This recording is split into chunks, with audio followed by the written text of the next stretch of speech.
Hi, in this video we're going to show you how to make a shortcut to devices and printers in Windows 11. So if you remember devices and printers in Windows 10, that's what we use to manage our printers. But for Windows 11 we need to go to the settings, Bluetooth and devices, printers and scanners, and then manage them individually from here.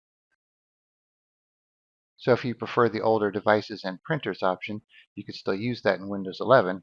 You can actually get to it from here if you pick a physical printer, not the PDF printer, then scroll down to more devices and printer settings.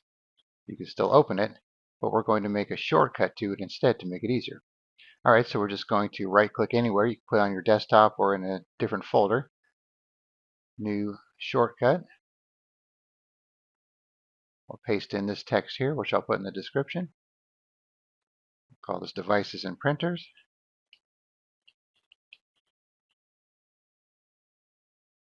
Alright, so now if we want to change the icon, we could right click on it, properties, change icon. Then you could pick one of these here, browse to another one. You could download an ICO file from the internet, or if you put in this information here, click OK. Then you have the old devices and printers icon itself. Click on OK. Double click it.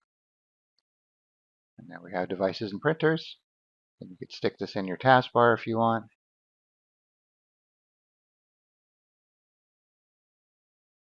Or you could also right click it, pin to start, and open it from there. Alright, so as you can see, it's very easy to make a shortcut to devices and printers. So I'll put the required information in the description, and then you can make your own shortcut.